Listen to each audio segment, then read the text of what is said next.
So you should have gotten a notice saying that I'm recording. Yep, got it. And you're right, I did send you a document just a few minutes before, so I didn't expect that you had looked at it, but I'll tell you what's in it. Okay. So I think I have sent you a transcript with comments about Michael Day 2, maybe Day 1 and 2. Yeah, there's one you haven't, but And the one that I haven't is Day 3. okay. And the one that I just sent you 5 minutes ago is a work in progress about Day 3. So what's in there is the transcript as made by Temi, not cleaned, but the Temi transcript, and a draft of the comments that I might have sent you. And by draft I mean I've listened to the videotape and I've made the comments that I thought I might want to make. And when I wake up tomorrow or next week or whenever, I might have revisions about those, so I wouldn't quote those things. But you had said in response to a previous beep that you found the comments useful or whatever, and so I'm sending them to you. But I'm hoping that Great. you take them with the appropriate. This is a draft, a grain of salt, and Okay. I might revise and extend or whatever in the same way that you would revise and extend the first draft of something. Got it. And the other, so one is because you said it was interesting, and the other is that a big part of the method as I see it is sort of a transparency thing. So I would like you to know what I'm thinking about when I'm thinking about it. And if we ever put these interviews out on the web somewhere, Mhm. I would like the audience, whoever is reading these things, to know that these things are contemporaneous, which means by contemporaneous, I mean, I've got to write a comment about interview 3 before we have interview 4. Right. So that's why I sent an unfinished version of it. I might clean it up some, but it Do is. you always do that? I don't always make transcripts at all.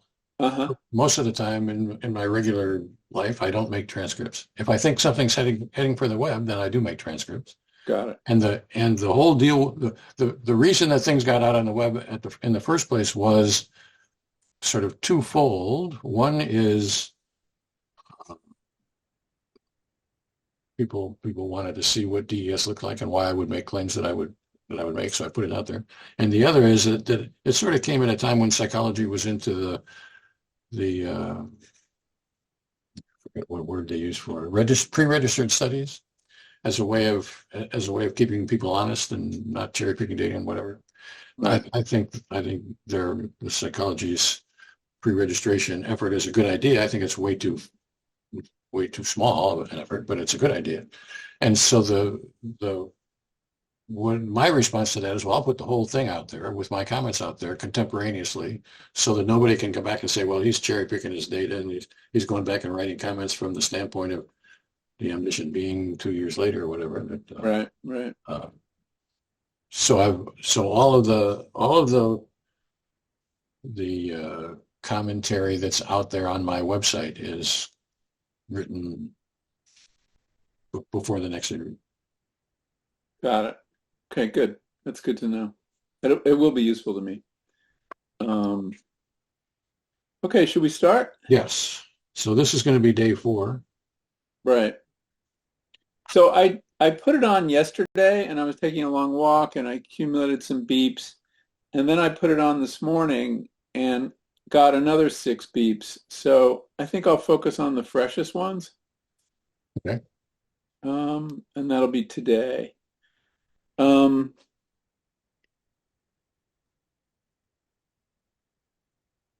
okay, the first one today, I'm trying to avoid giving you a lot of context, although this one is particularly gnarly. Um, During our meditation, So let me interrupt for a minute and say I don't have anything at all against context. Okay. I'm happy to have you give me context and I would say for most people it's convenient for them to give me a little bit of context. So I don't object to context. Okay. What I do want us to do is to keep distinctly different what is context and what is experience. Right. Okay.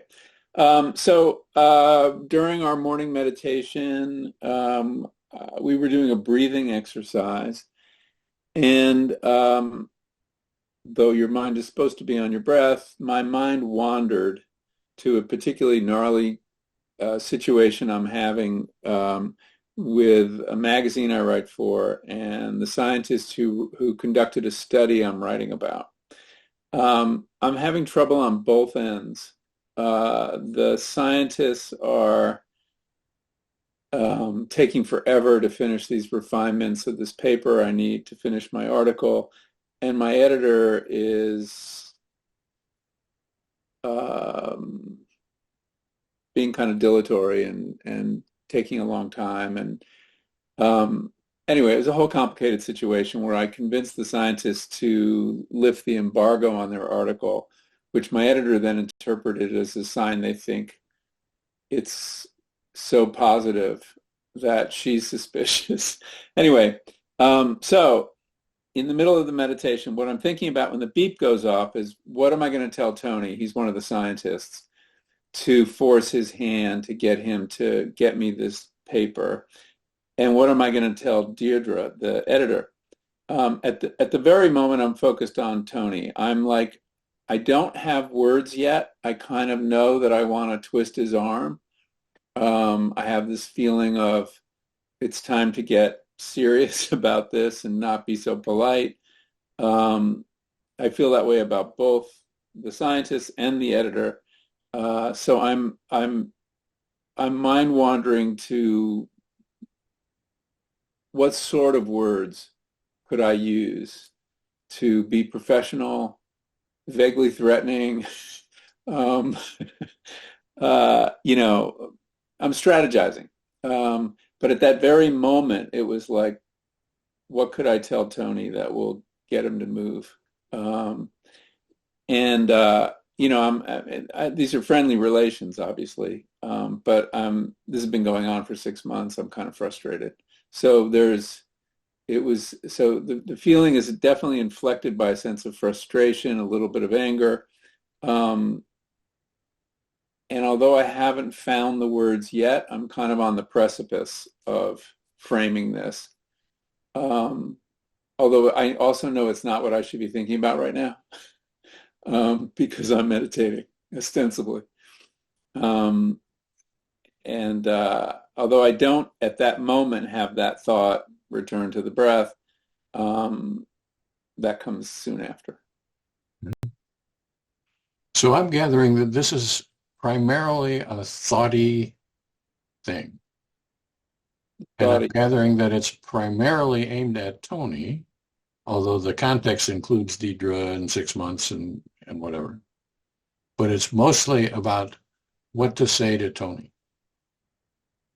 And I'm gathering that the main framework of what you're going to say is more or less present to you. It's got to be friendly, professional, threatening, whatever. But but so far it hasn't yet become words. So far there are no words at all. Is that right? yeah. The thought in my head is, in a way, is sort of a question: what exactly am I going to tell him? I know how I feel. I know what I want to accomplish, but I'm framing it. It's almost as if I'm writing an email in my head. So let us make a distinction here between having a thought which could be put into words like, what am I going to tell him? Or mulling over what I'm going to tell him. Those seem like two very different kinds of things to me. One is the mulling, and the other is the name of the mulling. What am I going to tell him? The label of the mulling. The thought is not just what am I going to tell him? It's it's playing with some ideas. It's the telling. It's the Yeah, it's the telling. pre-telling, I guess we can call it. Yeah, it's definitely pre-verbal. It's an idea that you're on the verge of forming into words. Okay. And there's like a simple version of the idea. It's like, will you guys finish diddling with this manuscript? But I can't say that. Um, so I'm trying to figure out a more tactful and strategic way to say it. Okay. But I wouldn't say I didn't sense actual words, or hear words. It was just sort of like it was more ethereal than that. They hadn't come yet. So I'm in the realm of you guys have been delaying 6 months, a long time, whatever. That stuff is somehow around, but not worded. Yeah. And what's going to come I out mean, of the there is video? an emotional overlay or which is frustration. And is that directly present to you in some way? I feel frustration, anger. Yeah. Yeah, definitely. So how is that present to you? It's like, ugh. It's this feeling of annoyance, irritation. Um, So without trying to explain how it arises or why it arises, I'm accepting that I know enough about that already. The question is there anything that can be said? And maybe there's nothing, but is there anything that can be said about how I experience this frustration and anger? And one perfectly acceptable way is there's nothing more to be said about that. I yeah. frustrated anger and that's it. And that's it. Well, in meditation, there's a contrast that is pretty apparent to you when you're sort of in this relaxed state and you feel yourself clenching, tensing up a little. And I had definitely left the meditative state to clench up over this. This is exactly what you shouldn't be thinking of when you're meditating. It's the beginning of the day and you're thinking about the most aggravating thing in your day because I'm going to have to write these emails. Not my job to grade your meditation. So, Yeah. but So it is that breaking of a certain spell. So it's notable when that happens. There's a little sensation of warmth of just getting almost as if you could tell your blood pressure is rising. so that makes Yeah. it seem that at the moment of the beep, I am bodily experiencing something more or less like warmth, which is at least an aspect of frustration, anger. And Yeah, that's fair. and and what I don't want us to do is to sort of theorize that, well, I'm supposed to be meditating and I am in a situation which is frustrating. And therefore I must have had a bodily sensation. Maybe Yeah. there's a bodily sensation, maybe there's not. I'm not trying to say there should be or there shouldn't be. What I know is, or I'm pretty sure is that some people experience emotions, have feeling, what I call feelings. Some people's feelings include bodily aspects and some don't. And, Right. and they're just as legitimate. There's no reason that a bodily feeling that I can see that a bodily feeling is better than, deeper than, whatever, than a mental, what I call a Yeah. mental feeling, which is non-bodily. Yeah. We talked about this a little last time. I tend to, at least with these negative emotions, to to be aware of a sensation in my body. So I'm not arguing against that. Yeah.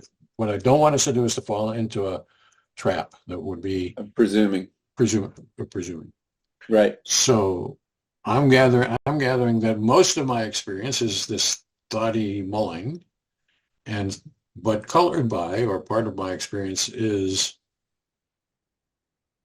a frustration, anger, which involves, at least in part, sort of a warmth bodily thing. Yeah, a warmth and a tightening.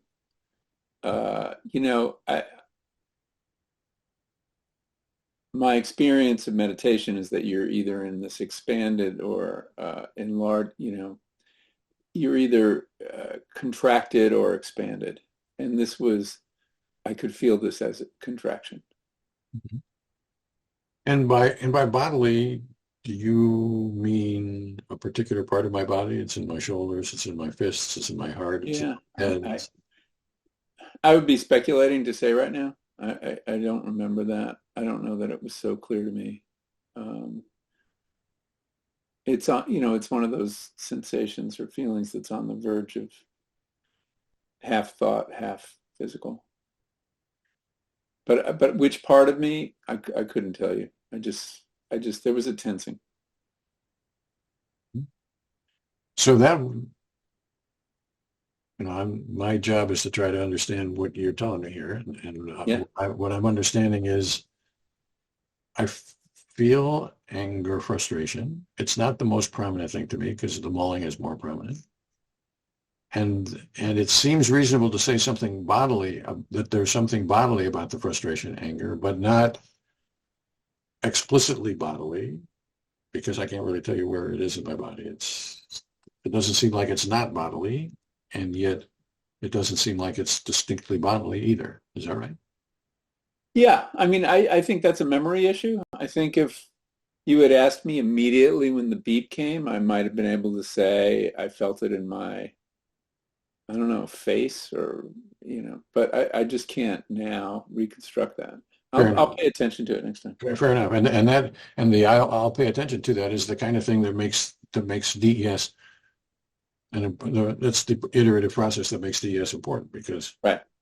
what I would like, I am interested in whether feelings are bodily or not. And if you pay attention right at the moment of the beep, then you would be in it. That's the best position, the best time that we've got, the best opportunity we have to say, yes, they were bodily and they were in my face, or no, they weren't bodily at all. I just felt them and they weren't bodily. Either one of those would be fine with Yeah. me. I don't have a preference, Yeah, I don't either. I except think that, yeah, and that's what I'm learning to do over the course of these sessions is interrogate the experience with a little more care than I did when I started. I'm always asking myself now, were these words, who were they spoken by? Were there words? Who were they spoken by? If so, were there images? I mean, the kinds of things we've been talking about. and that's a necessary portion. And I would, but I would add one more thing to that, and that is that I would hope that you would be, well, two more things I guess I want to add. One is I would hope that you would be attending to things even that we haven't talked about, because I'm not smart enough or experienced enough or know you well enough to ask the right kinds of things. So I don't want you just to have a catalog. Well, Russ asked this and this and this, and therefore I got to check about this, and that. What I want is for you to sort of take on board, well, Russ is interested in my experience in sort of high fidelity, and let me see whether I can grasp it in high fidelity and then tell him about it. That's the, and the second thing is, it's not so much a cataloging or it's not so much an interrogation, because I don't want you to go through a checklist. Well, I got to check bodily, I got to check mental, I got to check left arm, right arm. That's not the deal. The question is, as the experience is there, passing by the footlights of consciousness, whatever that means, try to freeze dry it, I guess, so that then you can describe the details of it. Yeah. Okay. So I mean, it's true. I mean, it's a lot of, I do feel like there's a catalog and there's a lot to pay attention to. So so in that moment, I mean, sometimes I can pay more attention to it than other times. If I'm sitting at my desk, it's not hard. One of the beeps, you'll see I was driving and almost ran a red light when the beep went off. But stopping to think about the moment for me is by breaking it down into some different elements.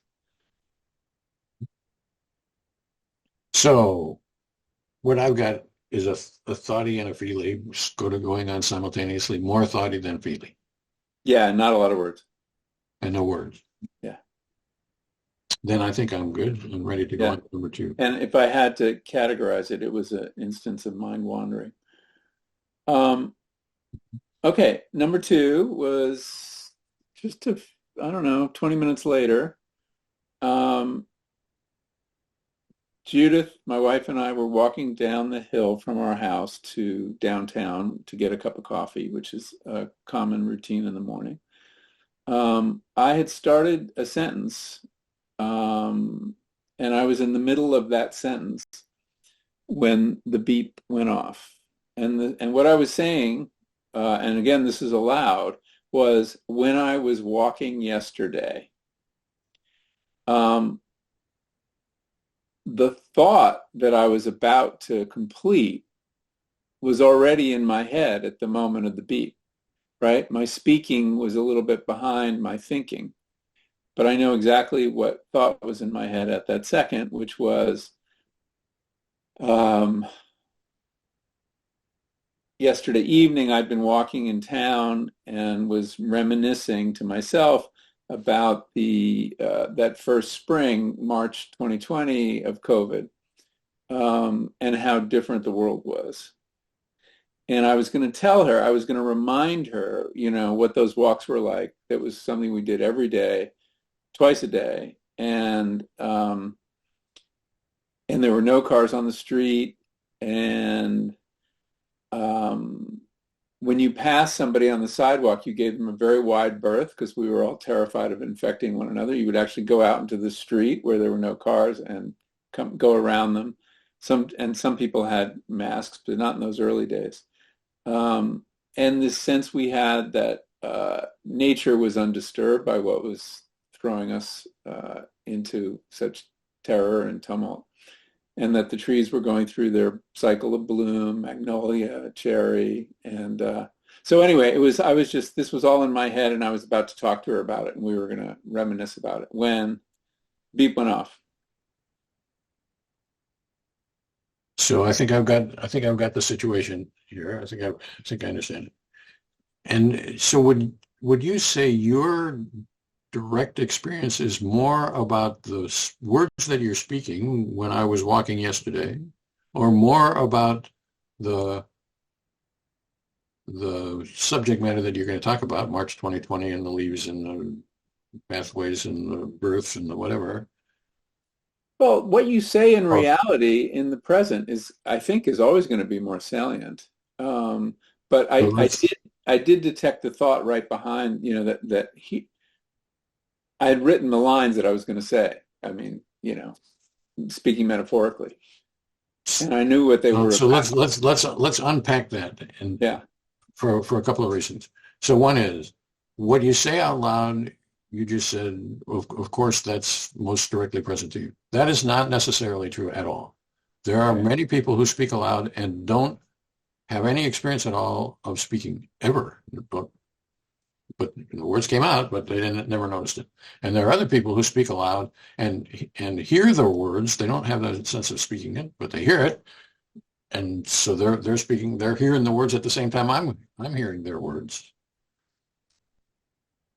So that's one thing. So let's not All right. And presume. then I'll own it, how it was for me. Okay. Um, So and then the second thing is you said I had sort of written the script of what I was about to say, or I forget exactly the written draft of what I was. yeah, the words were. I mean, the words. I knew the words. I wasn't surprising myself by what I said. Sometimes you do surprise yourself by what you said. But the scene that you're describing is a vastly complex scene about springtime and COVID and walking and cherry trees and whatever. Do you have it? So do you have that all that No, stuff? I don't have it all in my head. I have. Um, how did my sentence begin? Yeah, that thinking about COVID, March 2020.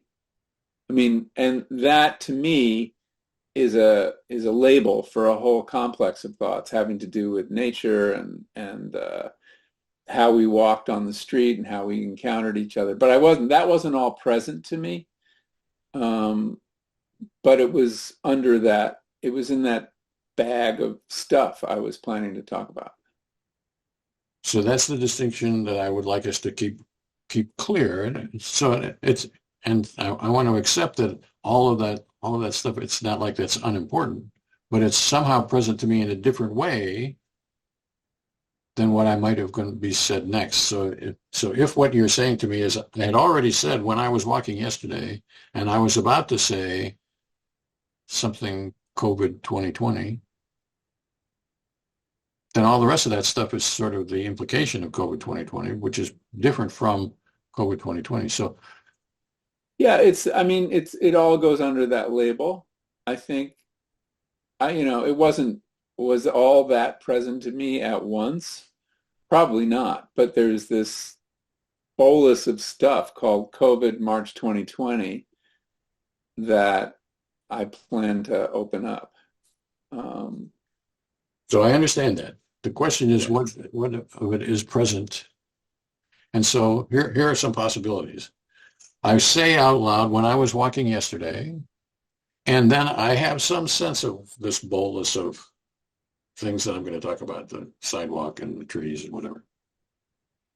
Or that's option number one.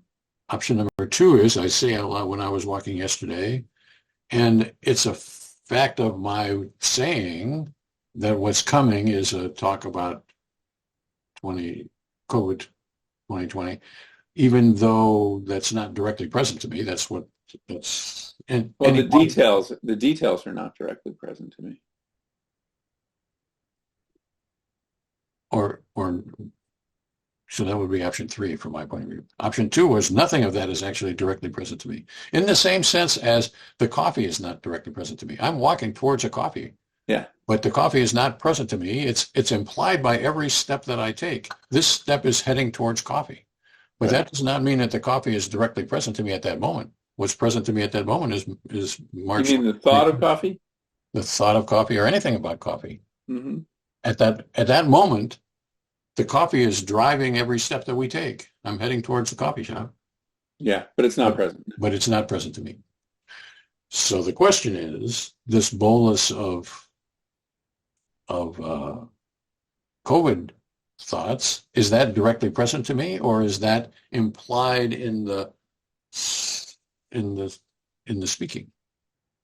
And the It's third more possibility. present than the coffee because there's a perception accompanying this statement and these thoughts, which is I'm looking at trees in the same state of bloom they were then. I'm looking at magnolia that's doing its thing, and I think that's kind of what's kicked off the memory. Um, so it's there somewhere, but if we're going to prioritize it, I haven't. I mean, if I looked at this as a train of thought, here's the engineer, and I kind of I have a sense of what's behind me, the other cars. But so I sort of feel like you can have that sense without them being present in the same way those words were, in the same way the basic idea is.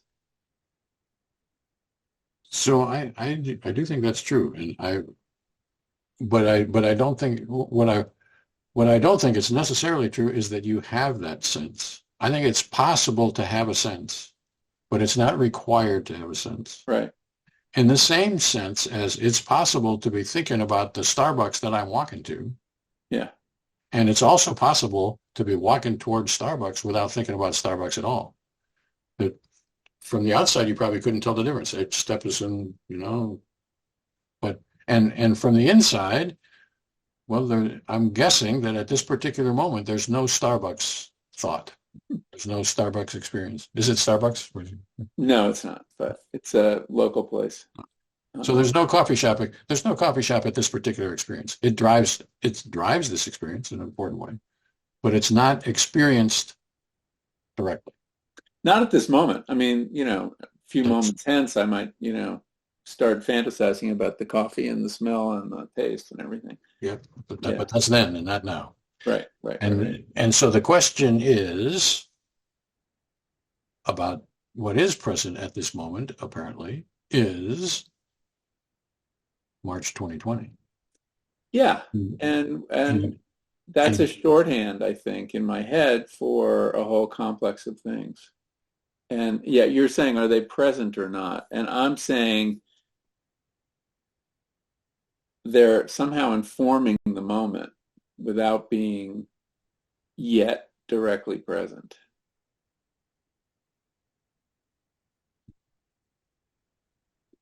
so I mean, when I leave them out, I don't have the same moment exactly. I totally agree with that. But that does not mean that you have any direct experience of the meeting. Or if it, so I No, haven't, I would say it's indirect, actually.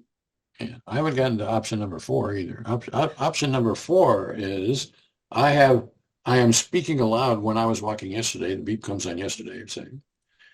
And I know exactly, I have present to me exactly in my, before the footlights of my consciousness, what the next words are going to be. And the next words are, let's say, when I was walking yesterday, I was thinking about March 2020. And what those walks were like. And what those, so I could have that sentence, those words, that sentence present to me. And I know what that sentence means. It has to do with magnolia trees and cherry trees and people walking on the sidewalk and whatever, even though that stuff is present to me at a different level. So there's lots of different levels of specificity, I guess you could say, in which March 2020 can be present to me. It could be directly present but not yet said, but the words are there. Or it could be the whole thing is implied or in some way I understand it, even though I don't directly apprehend it. And that's yeah, I don't know. I don't know how to parse that exactly. I'm just what I'm trying to hold on to is this idea that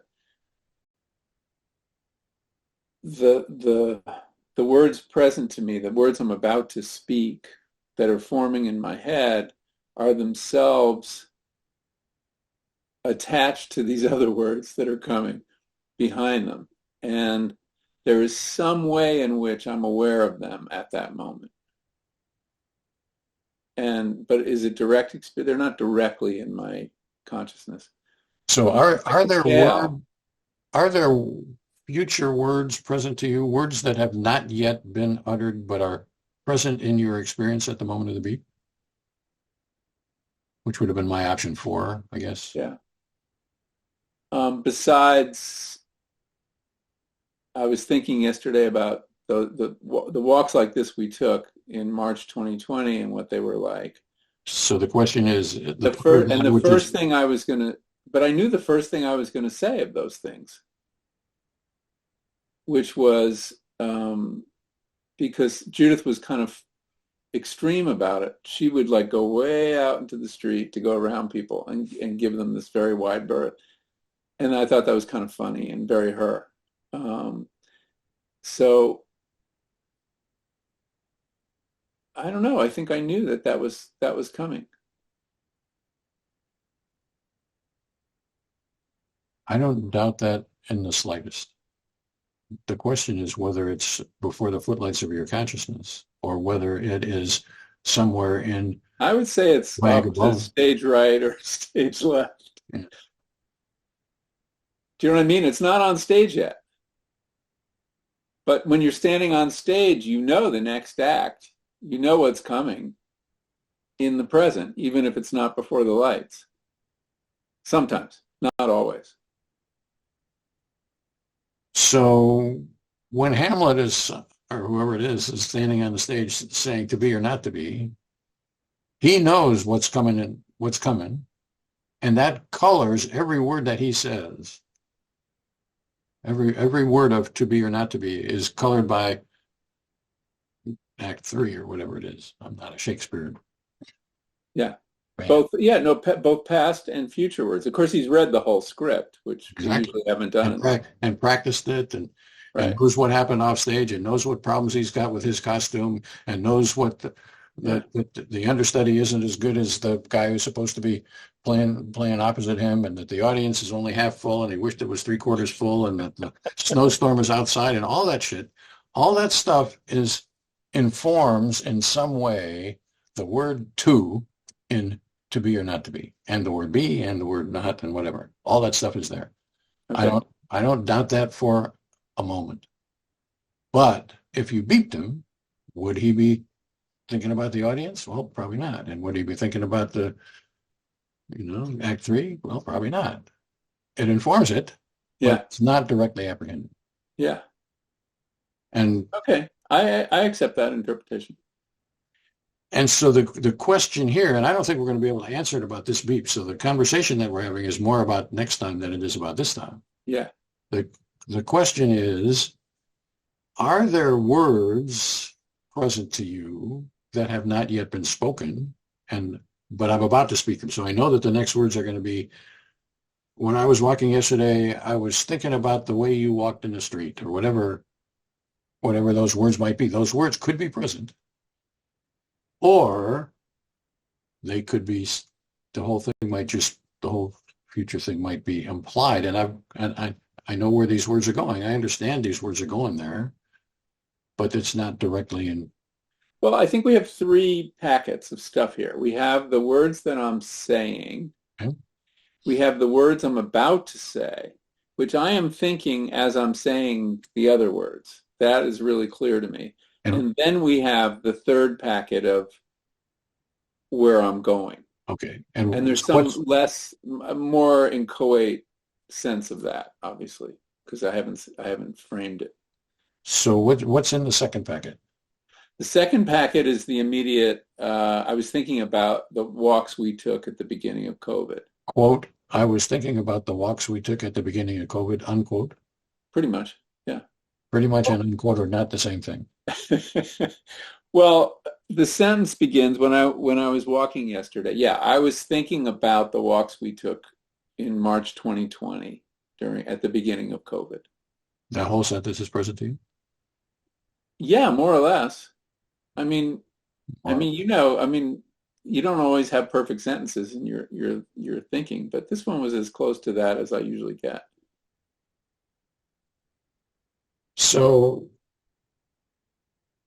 I don't care whether you have perfect sentences or not. And there's a literature out there that says, and the English speaking literature that says people don't speak in perfect sentences. Right, and no full stops, and they often don't put in the personal pronoun, right? And I think that literature is not very careful about inspecting inner experience. I would like us to be careful enough so that we know. So I don't care which side of the coin we come out of, that there was a perfect sentence or there wasn't a perfect sentence. I would just like us to get it right. Yeah, and I doubt it was perfect, but I knew what I was going to say. I certainly knew the content. The tense. So the first major distinction is between knowing the content and having directly apprehended the words that will be spoken. Those are two very different things, it seems to me. But for you, they might not be different. For you, there might not be a clear distinction between knowing the content and knowing the words. That's what we got to figure out here. But what I don't want us to do is to just sort of be sloppy about it and say, well, I knew the content and therefore I knew the words when I didn't really know the words. I would like us to know what we're talking about that. Yeah. Well, I had a pretty clear sense of what I was going to say. I often start talking without a clear sense of what I'm going to say, but this time I did. In a way, I'd rehearsed this the night before by having all these thoughts. These were like I was getting her up to date on thoughts I was having when we weren't together last night. So this was more formed than I think it would be normally.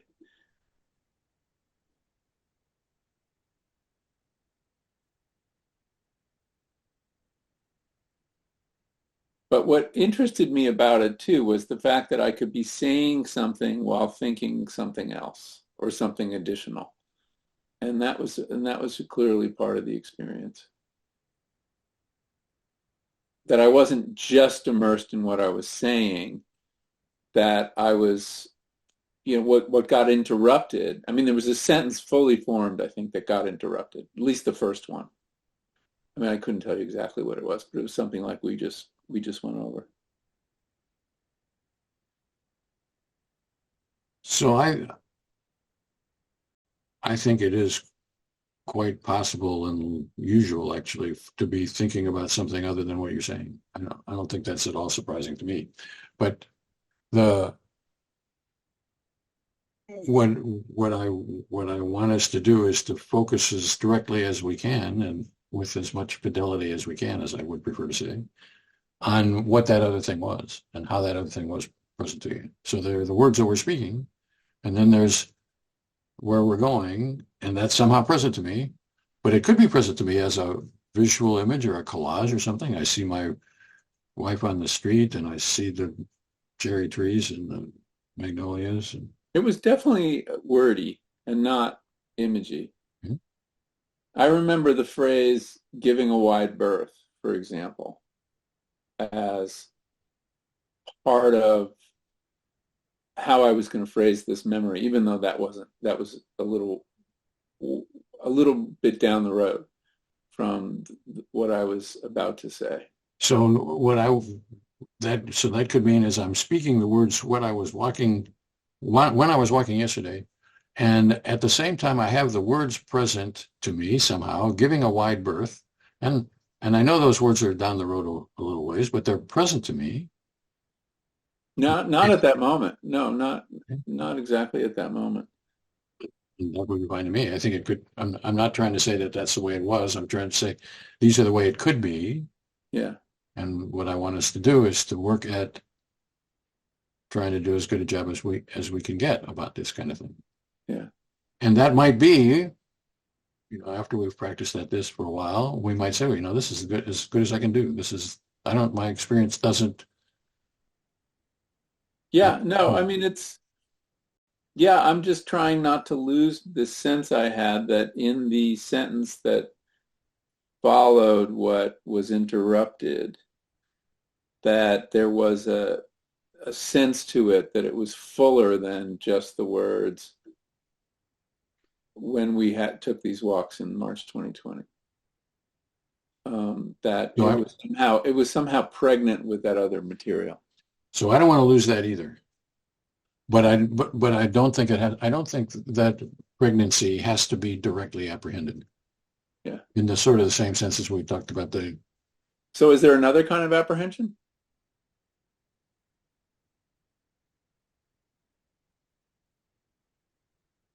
I think for example in the Hamlet, is it Hamlet I to be or not to be? Is it Hamlet? Yeah. The all those words are pregnant with the third act, even though the third act is not directly present to me. I'm a skilled actor, and I know what's coming, and I'm inflecting these words so that when we get down the road, those words will have the impact that I want them to have. Those words will have had the impact I want them to have. But that doesn't mean that my that way what the impact that I want them to have has to be directly present to me. Mm-hmm. It's part of my skill of talking. I'm a skilled talker, and you're a skilled talker. You're not an actor, but you're a skilled talker to your wife, and so you know what's coming, and so you've inflected the first part of the sentence so that the second part of the sentence is going to make sense or whatever. But that Mm-hmm. doesn't mean that you've had an explicit notion of what's coming.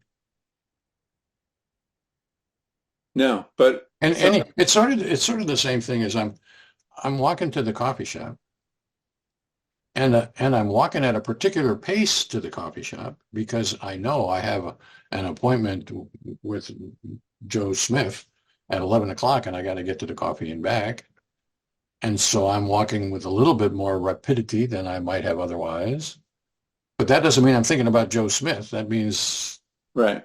I'm I'm skillfully incorporating stuff. Or you could be Yeah. thinking about Joe Smith. God, I got to get back. Come on, Judith, let's get. Well, Yeah. I mean, I couldn't. think a lot of this has to do with how long is a moment of consciousness. And we're slicing it very thin. I don't think that's quite true. I don't think we're slicing it thin. What we're slicing it is there's a temporal specificity about it, but it's not thin.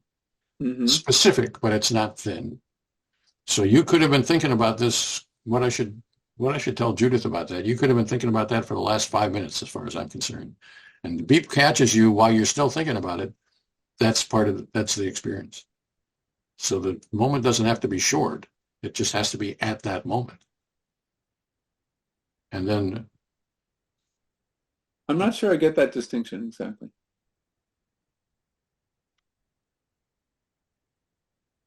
I mean, do different people give you different lengths, moments of consciousness? Yes. And I don't much care about that. What I care about is whether it's present at a particular moment. For example, some people, when they have a visual image, you had a visual image yesterday or last time about the MC on the stage. You were the master of ceremonies of something, and guy was missing something. You had a visual image of Yeah, it. on the stage, right? That was, And yeah, and almost I'm guessing immediately. that visual image was there and gone within a few seconds or a second or something like that, because that's what most visual images are for most people. But Yeah, I've sampled with some people who have for whom I've convinced that visual imagery stays for a long time, measured in minutes or hours even. And so I have this visual image, and I continue to have this visual image, and I continue to have this visual image, and I got beep. Now I have the visual image, and if I beep next time, I have the same image, and if I get beep next time, I have the same visual image. That's rare, but that visual image could be hours long. As long as it's present at the moment of the beep, then that counts as the experience that I'm interested in. And most of the time, I'm not particularly interested in the length of experience. So I didn't ask you how long had you had this image of the missing chairs or whatever, because most of the time I think that's a difficult or impossible question to answer, so I don't ask it. But I don't discount the fact that it could have been for a long time, could have been for a short time. okay, okay. So my sense is this moment of consciousness, there are things that weren't directly present, but had a bearing on it and sort of suffused it in some way. And that if I were to write an account of it, it wouldn't be honest to pretend it wasn't there at all. Even though certain parts of this were more present to direct experience than others. And I think that's totally fair. So it wouldn't be honest to say it wasn't there, and it also wouldn't be honest to say that it was there directly. No, it wasn't in the footlights. It wasn't in the footlights, but it wasn't non-existent either. I think that's the way it is, as long as we distinguish between those two things. And I'm not so I'm not trying to say that Judith out in the street wasn't present to you, but I haven't heard you say, I have a particular visual image of Judith out in the street, or I'm remembering particularly at this moment Judith out in the street. I know it's coming in some way. It's shaping the sentence but Yeah, it's, no, this is definitely all words. And yesterday when I had the actual thoughts, they were much more visual. It was interesting. But today, when I'm kind of recounting them, they were strictly in words. okay. So should we Yeah, do and it? I think we ought to go on to beat number 3. Okay, that was a long beat. And Um, I would say that the object is, from my point of view, is not to get through all the beeps. The yeah, I object know, I the know. object is to develop The tools. the tools, the skills, what it needed, what in order to understand each other. Right. No, that's fine. Um, this one's pretty simple, I think, straightforward. We'll see. So so our car was at the mechanics shop having work, one of our cars, and Judith's going to drop me off there. So we're getting into the car, we're in the driveway, and I know from coming back from our walk, which we've already done, that there was a giant tree stump. They took down a redwood in our neighbor's yard, 2 houses down, 3 houses down, and they were going to be grinding it today. And there was this machine that had begun grinding this giant tree stub. I mean, it really was 10 feet across into mulch. And the noise is really loud. and I'm thinking ahead to my day. And the thought I have when the beep goes off is, am I going to have to listen to this all day? And it is yet another case of annoyance. Um, I don't think it was phrased that crisply. It was like me, listen, work, distracted. It was just like, And I had days like that when they were taking down the tree also. Um, so it was like, here we go again. Um, and I had, it was barely articulated with a sense of irritation or annoyance. Um, as it turns out, it only took them like an hour, and they were done. But so that was that moment. It was like, here we go again, noise. So I've heard this thought expressed in several different ways now. One is, am I going to have to listen to this all day? And another is just some words, me, listen, work, ugh, and some others, noise, whatever. So is this thought in words? Yeah, there are words, but they're not arranged in a sentence, I would say. I would say it's still kind of, I could have said this aloud to Judith and it would have gelled. It hadn't quite gelled yet. It was just like, um, it was, I don't even, it was so obvious, the phenomenon here that I didn't need to shape it in any way into words. So it was kind of, I would say it was pre-verbal. Reverbal. I'm giving you a translation when I say, am I going to have to listen to this Okay. all day? So this is a distinction that I think is important, whether it's in words or whether it is what you call pre-verbal, and I might call it something else. So I think it's quite possible to have a thought that is quite specific, and this thought is quite specific is, this is a pain in the neck. I got to listen to this. This is going to disturb me, whatever. That's the thought that I'm having. And that thought could be in words, and it could not be in words. And if it is in words, a whole sentence worth of words or just the partial words. And if it is words, how do those words appear? All those distinctions are important to me. Yeah. So I've noticed a phenomenon where I have a thought and there are a couple words attached to it, but they're not necessarily syntactical or anything. They're like labels for what I'm feeling. And here the word grinding and noise, I would say, were the ones that um, were there, but it was also combined with me, me, it affected me, my writing, what I was going to do this morning. Um, so it's this phenomenon where there are words floating around the thought, attaching to it in parts, but not completely representing it.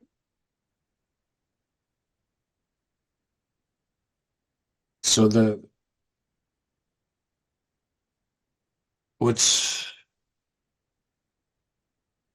there's a lot of things that are interesting here.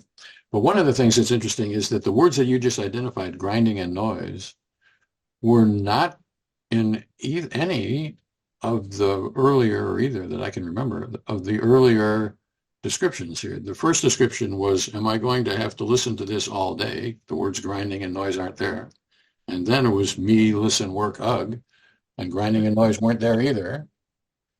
And so now for me the question is, well, how should I understand that? What's the deal here?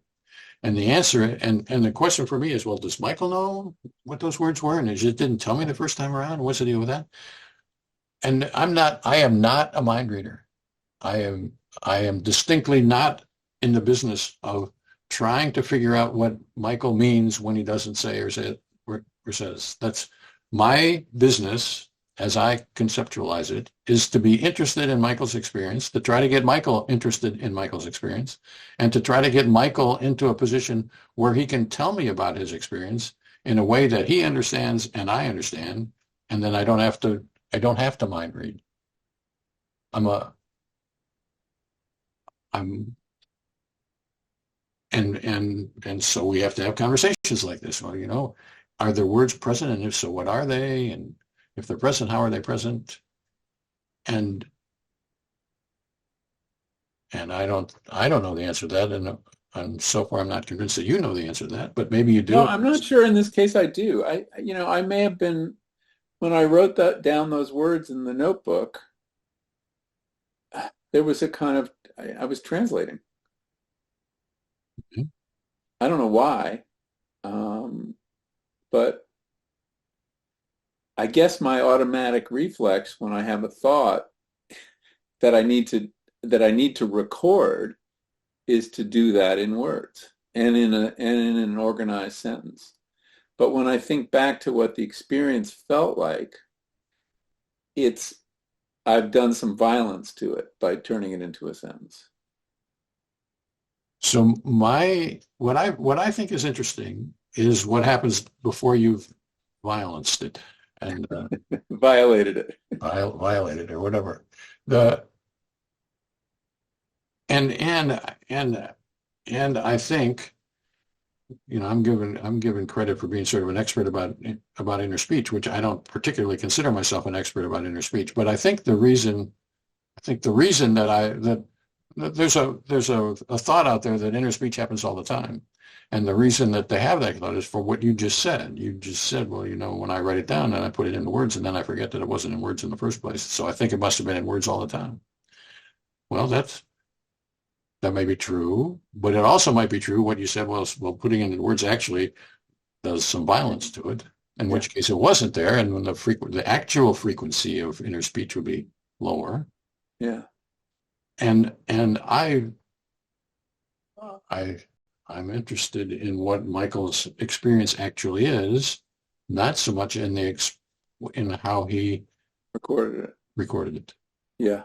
And the thing that makes me different from most everybody else, I think about this, is that I'm willing to go through the painful process, or I shouldn't say painful process, but the process. Yeah. It is a process. It's not at all painful for me, but it is a process, and it takes time, and to get to sort of sweep away the preconceptions that people have. Yeah. No, that's why I think this is really interesting because I think had I just written down the kind of more raw thought, grind, noise, workday, you know, um, it would have been a lot harder for me to tell you about it or describe it to anybody or even remember it myself. Because it was like, huh, it's vague, it's not connected, there's no cause effect. So I agree. I think we moved to that stage too quickly to capture many thoughts, and that just even writing that very quick notebook notation has changed things. So let me say what I think the options are here, and I'm going to make it sound like it's sort of multiple choice, which I don't think it is multiple choice, but Okay. what I want us to do is to keep. Do you want me to pick one? No. Okay. The conversation that we're having here is aimed at tomorrow, not at yesterday's beeps or whatever. Today's beeps. But I think there could be this is a pure feeling kind of thing. I'm irritated, annoyed, and that's it. And then I wrote down in my notebook, well, the irritation and annoyance, it's about the treat and the grinding and whatever. So it could be just totally feeling. It could be that I'm thinking about this. How long is this going to take? Am I going to have to listen to this all day? That's a thought that I translate into words, but the original thought didn't have any words to it. And yet, we're going to talk about this, Russ is going to ask me some questions about it. I'm going to have some words to talk about it. But I don't think those words have to be there at the moment of the thinking. I think it's totally possible to think about something without having any words at all. Mm-hmm. I do too. And then I think it's possible that there are some words present, like maybe grinding and noise or some other words, that are present to me at the moment that I'm getting into the car. The moment here is I'm getting into the car. Those words are present as a sort of a shorthand for the whole thought I'm having. Or maybe there's a whole sentence present. And all of the times that words are present, then we have to think about, well, how are those words present? They could be spoken, they could be heard, they could be written on a black sheet of paper out in my imagination somewhere. I mean, there are lots of different ways that words can be present. And Russ doesn't care. He doesn't have a favorite. Right. What he cares about, what he cares sort of a lot about, is trying to get it right. And that he finds worth the effort. And he tries to convince other people that it's worth the effort and to go through the trouble of trying to figure out how to get it right. And I would also say that by getting it right, it doesn't mean we're trying to make Russ happy here, because that's not the goal. And it's certainly not the goal for you to think, oh, Russ is saying, well, I should say, if I want to make Russ happy, I got to say there are no words here present or whatever. That's not true. I don't care whether there's words present or not. But if you want to make Russ happy, the only way you can really make Russ happy is to try to figure out what's going on. Yeah. Well, I thought this one was simple, but maybe it's not. It's a process. And I guess I wanted to say one more thing, which I started to say, and this is an example of how I started to say one thing and got somewhere down the road to somewhere else, because that happens too. But I can ask questions that don't have answers, and I don't want us to get to the place where a thought has to be either in words or not in words, because Russ said, was this thought in words or not? That seems to imply that it had to be one way or the other. It's not the case. What I think we're doing here is we're grunting at each other, and we're trying to calibrate our grunts so that they don't violate your sensibilities about what happened at the moment of the beep, and they are intelligible to Russ. That's sort of the game that we're playing here, I guess. And it's by no means a trivially easy game to play. No, it's much harder than I would have guessed. But it's sort of the centralist interesting thing in human nature, it seems to me. As far as I can see, what's actually in your experiences. Pretty cool. It's very cool, but our tools for understanding it are, of course, experience too. That's right. And it makes it a uniquely hard. There's no, it's hard to find a place to stand outside and look at it with perfect objectivity, because all the processes of inquiry are at least risk, but usually do affect the object. And I think they do affect me. I think I could make the argument that a beeper is as good as you can do. Yeah. But I wouldn't make the argument that the beeper is perfect. I think the beeper has its limitations, and the beeper has the virtue of identifying a moment and having that moment be identified by something other than my experience. Wait, say that again. I'm not sure I followed it. I don't decide which moment is going to be of interest. The beeper decides which moment is going to be of interest. Right.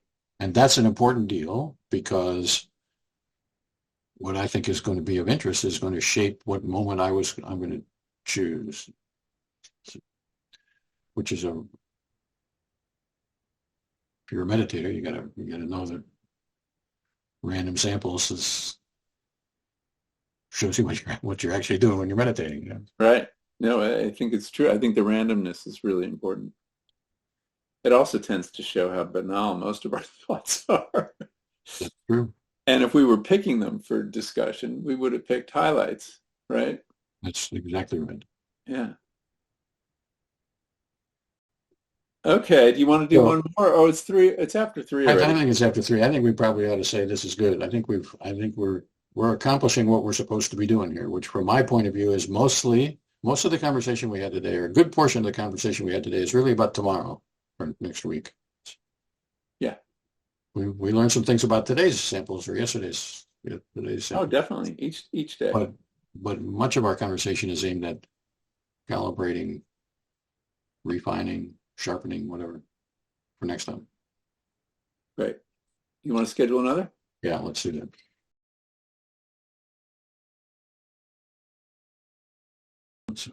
Okay, great. So I'll put that on the calendar right now. I just did. Excellent. And I will work at the transcript for this one as well. And try to get something done by next time. Okay, great. I'll take a look at what you sent. All right. So don't hold me to anything specific about that. I will not. I will not quote you. All right. Okay. Thank you, Russ. Take care. Have a good week.